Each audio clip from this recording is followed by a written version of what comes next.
ননদের বাসায় ঘুরতে এসে দুই ননদকে সাথে করে সোজা চলে গিয়েছি কিশোরগঞ্জ নিকলি হাওড়ে। আর সাথে আমার দুই কুটনি ননদকে নিয়ে কি কি বিপদে পড়েছিলাম সবকিছু মিলিয়েই থাকছে আজকের এই ভিডিও। এখন অনেকেই কমেন্ট করবেন যে কিছুদিন আগেই না পোস্ট দিলেন, এরই মধ্যে আবার চলেও গিয়েছেন কিশোরগঞ্জে, তো যাবো না তো কি করবো বলেন। আমার ওই পোস্টে কিশোরগঞ্জের এত আপু ভাইয়ারা কমেন্ট করেছে যে দেরি না করে আপু এই ওয়েদার উপভোগ করতে চাইলে চলে আসেন আমাদের কিশোরগঞ্জ নিকলি হাওড়ে। আর তাই তো পোস্টটা যেদিন করেছিলাম তার পরের দিনে আমরা সকাল সকাল ব্যাকপ্যাক করে সোজা রওনা হয়ে পড়ি। তো চলুন আজকের এই ইন্টারেস্টিং ভিডিওটা শুরু করার আগে একটু শেয়ার করি। অলরেডি সবাই জেনে গিয়েছেন যে এই মাসের 22 তারিখ পর্যন্ত যে সকল আপু ভাইয়ারা আমার নিজের হাতে বানানো এই হেয়ার কম্বোটি অর্ডার করবেন, সেই সকল আপু ভাইয়াদের মধ্যে একজন লাকি কাস্টমার কিন্তু লটারির মাধ্যমে জিতে নিবে এই আইফোন 17 প্রো ম্যাক্সটা। এমনকি এই মুহূর্তে যারা আমাদের এই 1400 টাকা দামের হেয়ার কম্বোটি অর্ডার করবেন তারা পাবেন মাত্র 999 টাকা, এবং বাংলাদেশের যে কোনো কোণা থেকে অর্ডার করলে পেয়ে যাবেন হোম ডেলিভারি চার্জ একদম ফ্রি। হাতে কিন্তু আর মাত্র 7 থেকে 8 দিন সময় আছে, এরই মধ্যে অর্ডার কনফার্ম করে ফেলেন। উপরে কিন্তু আমি আমার বিজনেস পেজ মেনশন করে দিয়েছি, সাথে হোয়াটসঅ্যাপ নাম্বারও কমেন্ট বক্সে দেওয়া আছে। আমার প্রোডাক্ট কতটা ভালো এটার আমি না বলি, এটা বললে নিজের ঢোল হয়তো বা নিজেই পেটানো হয়ে যাবে। সো ক্যাপশনে পেজ মেনশন করে দিয়েছি, পেজে গিয়ে জাস্ট আপনারাই চেক করে নেবেন আমাদের রিভিউগুলা। তো চলুন দেরি না করে আজকের এই সুন্দর ভিডিওটি শুরু করা যাক। একটা পোস্ট দিয়েছিলাম যে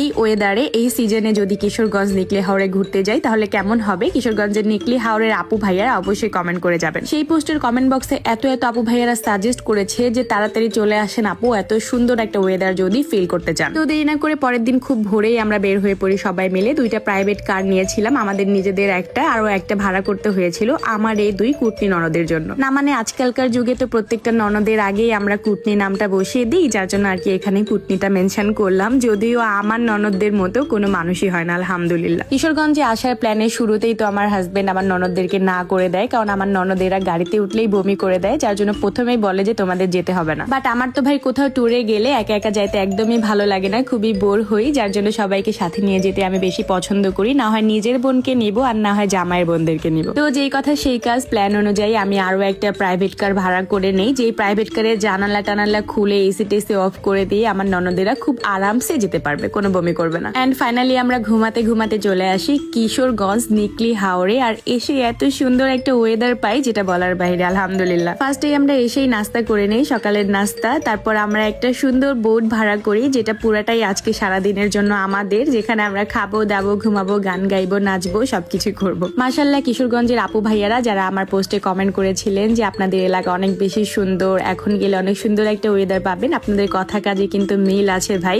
মানে আসার পরে এত সুন্দর একটা ওয়েদার পেয়ে গিয়েছি যেটা আমার কাছে খুবই ভালো লাগতেছিল। মানে বৃষ্টি না হলে হয়তো বা ভালোই লাগতো না, এখানকার মজাটাই আসলে বৃষ্টিতে। এত সুন্দর সবকিছুর ভিড়েও আমি আমার ছোট আব্বাজানটাকে অনেক বেশি মিস করছিলাম, কারণ আমি আমার বড় ছেলেকে শুধু সাথে নিয়েছিলাম। যেহেতু পানির একটা জার্নি, যেহেতু পানির একটা ট্যুর, পানির ওপর দিয়ে আমরা যাব বা বোটে থাকবো বা পানিতে গোসল করবো সবকিছু মিলে, যার জন্য আমার ছোট ছেলেকে আনা হয়নি। ওর দাদা দাদি তারপর মইন ছিল, মইনকে তো সবাই চিনে নি, তো ওকে নিশ্চিন্তায় রেখে আসি আর আমার বড় ছেলেকে সাথে নিয়ে আসি। এরপর আমরা বোটে করে বেশ খানিক সময় লম্বা একটা জার্নি দেই, মানে 1-1.5 ঘন্টা সময় লাগে এই জায়গাটায় আসতে। তারপর আমরা একটা ফার্স্টে আমরা চাঁদের গাড়ি ভাড়া করেছিলাম, পরে ভাবলাম চাঁদের গাড়িতে করে ফিল্টার নিতে পারবো না, পরে আমি আর আপনাদের ভাইয়া একটা বাইক নিয়ে নেই, বাইক রাইড নিয়ে নেই।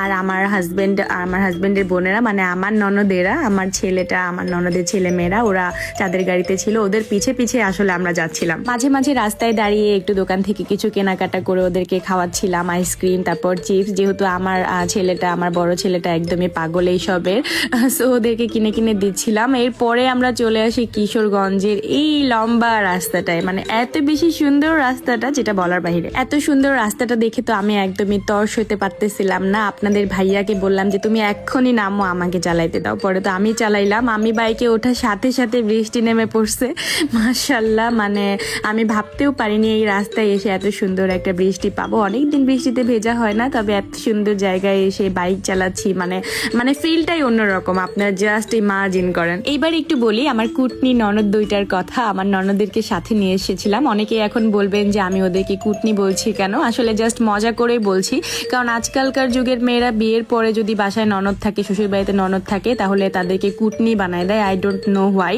বাট জানি না ওরা কেন এই কাজটা করে। কিন্তু আমার ননদেরা, মানে ওনারা থাকলে আমার এত বেশি হেল্প হয়। আমার নিজের বোনও আমার জন্য হয়তো এতটুকু করে না, এতটুকু স্যাক্রিফাইস করে না যতটুকু তারা করে।